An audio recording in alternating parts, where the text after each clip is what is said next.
So ito ngayon yung karugtong ng ating mga nakaraang session, yung part 1 and part 2 ng ating ellipse discussion. So para sa part 3 ng ating lesson, okay, binaligtad ko ngayon yung situation. Pinapahanap naman ngayon ay yung general form ng equation ng ellipse natin. Yan. Given this equation of the ellipse in its standard form, and we need to convert it into general form. But take note of this, ano? Sa palagay ninyo, ano yung ellipse natin? Horizontal ba o vertical? Sige nga, apply ninyo yung napag-aralan nyo kanina.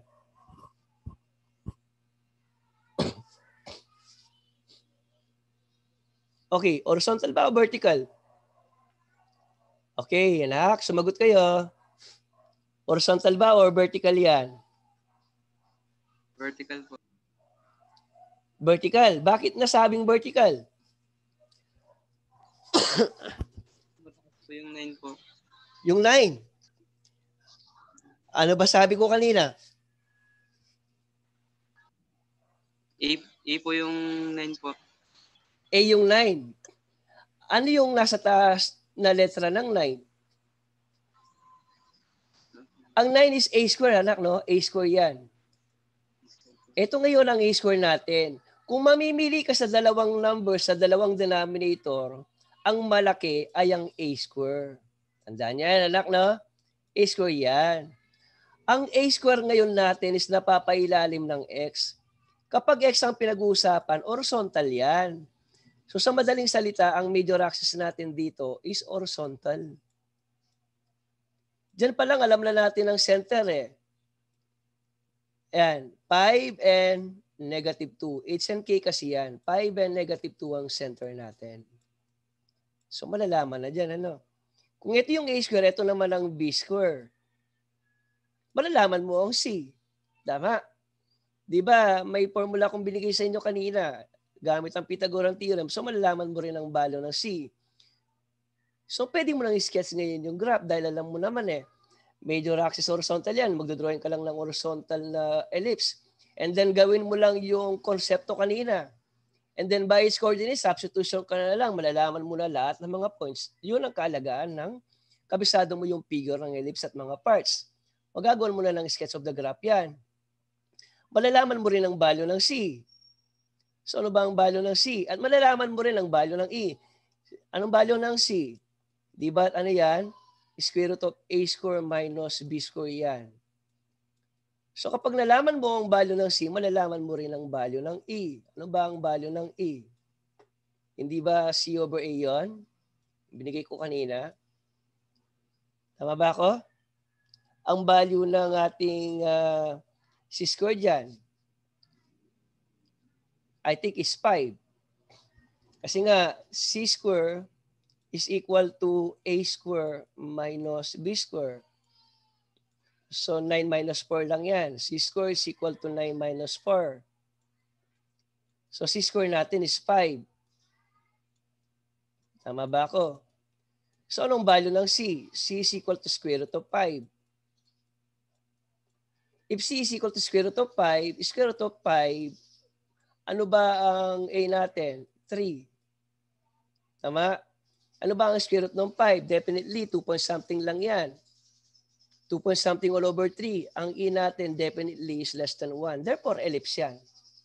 Ellipse yan. So, walang kawala. Diyan pa lang yan talaga ang, usually mga anak, no? Bago ka mag-drawing, yan muna ang gawin. I-check mo muna ang E. Ellipse ba talaga yan? Baka mamaya hindi ellipse yan. So, kailangan yung ma-determine yan. Double checking, kumbaga. And then afterward, pwede mo nang kumpletuhin. Na-sketch mo na yung graph niya. Substitution ka lang sa value ng A, sa value ng B, sa value ng C, value ng H and K. Pati latus rectum, yung mga endpoint, makocompute na. Yan lang naman ang una mong gagawin eh. Pero hindi yan ang tanong sa ating given problem, no? Dinagdag ko lang yung knowledge na yan para mas klaro yung usapin natin regarding about ellipse. Gusto ko lang madagdagan yung kaalaman ninyo. Okay. So erase ko na yan. Total, makikita naman ninyo yan sa video para malinis ang solusyon natin. Yan. So proceed tayo. So paano ba ang pag-convert from standard form to general form? So madali lang yan. Una, first step, i-rewrite natin ang given at yan ang ating given. Para sa ating first step, i-rewrite ang given. Second step, multiply by 4 and 9. Ano man ang dalawang denominator na pareho nating nakikita, yan ang multiplier natin sa kabuuan. Multiply by 4 times 9. Hindi ko muna minultiply ng buo, no? Anyway, 4 times 9 is 36. Pwede naman yan.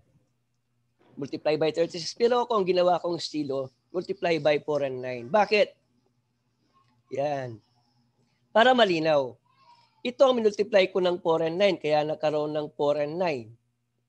Ito din, minultiply ko ng 4 times 9, kaya nagkaroon din ng 4 times 9 sa numerator. Ang 1, minultiply ko rin ng 4 and 9, kaya 1 times 4 times 9. Then what's next? Simplify. Bakit? Kitang-kita naman, ayan, no? Alter, or cancel, cancel. Nawala na at na-eliminate na ang mga denominators. Ito na lang natira, 4 at saka to. 9 and including this. At yon is a product of 36. Ito siya. So ito ngayon ang ating mga terms. At yan ngayon ang ating equation ngayon. 4 times the square of x minus 5 plus 9 times the square of y plus 2 is equal to 36. Yan ang diskarte natin. Okay, next. Expand and apply square of binomial process. Isi-simplify natin ang square of x minus 5. Expand natin, I mean. Expand natin yan. Expand natin ito. Madali lang yan. Tingnan nyo lang yung binomial expansion video natin. Anak lang yan ni binomial expansion, yung square of x minus 5 na square of binomial. So 4 times x square minus 10x plus 25 plus 9 times y square plus 4y plus 4 is equal to 36. Then continue tayo. Distribute natin ang 4 sa bawat term ng trinomial natin na x square minus 10x plus 25. Ayan. Distribute. Distribute. And even this. Yan. Distribute. Distribute. Yan ang output. 4x square minus 40x plus 100 kasi 4 times x square is 4x square. 4 times negative 10x is negative 40x. 4 times 25 is 100. 9 times y square is 9y square. 9 times 4y is 36y and 9 times 4 is 36. So we did that. Continue. Ngayon, alternate dapat ang x and y. So iniba ko lang yung position, ano? Ito siya. Yan. Tapos followed by this. Dapat x square, magkasunod ang parehong naka-square. Then followed by yung mga walang square naman. Yan. And then 100 plus 36. Nagsunod ko na lang. Equals 36. Both sides parang may 36. Even if I will transpose this to the left, magiging negative yan. So alter ko na lang. Cancel na lang. Finally, yan ang ating sagot para sa ating ellipse. Yan ngayon ang equation ng ating ellipse. Klaro ba ang pagkakakuha ng equation ng ellipse natin, mga anak? Is it very clear? Malinaw ba? Yes po, sir. Okay, very good. We're doing well. Very good, very good. And that's the end of our discussion for today. Thank you, mga anak. No? Siyempre, praise God. Praise God tayo para lalo tayong mabless.